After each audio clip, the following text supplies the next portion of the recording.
don't do many reviews, but I just seen Terrifier 2 yesterday. I had to drive about 70 miles to be able to watch it. It had a limited viewing. It was supposed to be one weekend, and it did great, I guess. So they gave them another weekend. I don't really know, but it's not rated, so it's not getting a big release, and it can't stay in there as long as like Halloween ends or whatever. But had a blast with this movie, man. It was it's just insane. Art's mean as shit. Just I mean, it's just amped to the max. Got a bigger budget. There's more story. There's a bigger story arc to the characters. There's a main protagonist that's actually a good rival for Art. So man, but like I said, this film's full throttle. It's 138 minutes, but man, it's off the rails. It's just there's no filler in my opinion. I'm hearing other people say that it could have been shortened down, but I don't really see the reason. That 2.5 hours went by like I was like really surprised. And this is supposed to be like a record for a slasher movie, the longest slasher movie. So anyway, but there's the main protagonist is Lauren Lavera, and that's her name in real life, and the character's name is Sienna.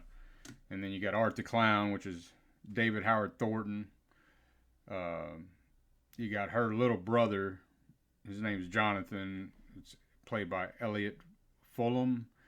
Then you have Felissa Rose had a little small cameo. She was marketed to be in this movie, but she's like in there for like barely, like hardly at all. It's just it's weird. Miss Princip or something like that. And then, but Art is, after being resurrected by a sinister entity, Art the Clown returns to the timid town of Miles County, where he targets a teenage girl and her younger brother on Halloween night. It kind of just starts right off like at the end of the first one, which I love that shit, man, when movies do that. And there's still things that are unexplained, which that don't bother me either. I don't think, you have to have everything explained to you. You know what I mean? Especially in horror. Like, when I was younger, I was like, I'd be mad because I didn't understand some shit. But now, man, now they explain too damn much shit, and then it fucks the whole shit up. You know what I'm saying? So, let's don't do that. Let's just not reveal everything. Because I think once you do that, it kind of takes the mystery from the character, and then it's not as terrifying, right? But I mean, this is not really like scary anyway. It's just gore fest, brutal shit, but creepy as fuck. Give it that, man. So Art has a new friend in this one. I don't really want to spoil it, so it's kind of like a guide, and I'll just let you see the movie for yourself, but it's pretty disturbing, creepy character. So I'm not spoiling nothing in this movie, like I said, but it gives you pieces of things. And the new character is awesome. The protagonist, he actually has a rival now, so it's really awesome. Lauren Lavera, that's the first time I've seen her. I'm guessing this is her first starring role. I mean, but she was awesome.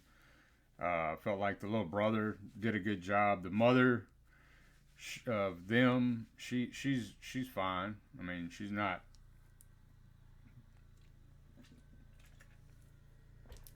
She's not the best I've ever seen, but she's not the worst. She's decent, and but Man, you want to talk about some gore gags? This shit delivers. I mean, it doesn't let up, man. And art, it's so different with him because, like, like in like most horror movies, the killer is like looking for it's the survivor looking for the victim or whatever, and it's almost like he knows where they're at every time.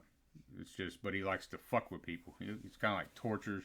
He's so playful and shit. It's just, there's some genuine funny shit in here. And I thought this movie was going one direction, but then the son of a bitch.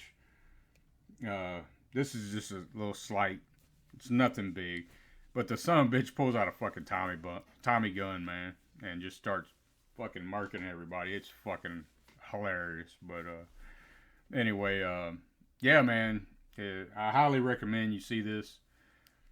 I don't know if it's still in the theater. I think Sunday was the last day, and like I said, I had to go 70 miles to see the shit. So, yeah, just check it out. Terrifier 2. Highly recommend. It's straightforward. And stay after the credits if it's still in the theater. Stay after the credits. There's some other shit going on. It's a whole nother scene to the movie. And then after those credits, there's like special features, kind of like in the theater, which was awesome, man. So it had like a whole behind the scenes kind of deal. Not really behind the scenes, but it had like a whole. They were talking to Damien Leone and David Howard Thornton, and they're kind of explaining some things, what's going on, because during the COVID, it prolonged this movie from coming out. So Damien Leone spent more time on the gore gags. There's one gag in here that is like, I mean, if you've seen the first Terrifier, everybody knows, the hacksaw kill. So they had to try to top that shit, and I feel like they did with this one kill. It's insane, but yeah, the brutality is just over the top, man. And it's done well in my opinion. But it's not for everybody, If you're on my channel, you're probably my kind of people anyway. I mean, there's not a lot of people that is going to be on my channel that's watching this type of shit anyway. So, but anyway, just check it out, and y'all have a good one.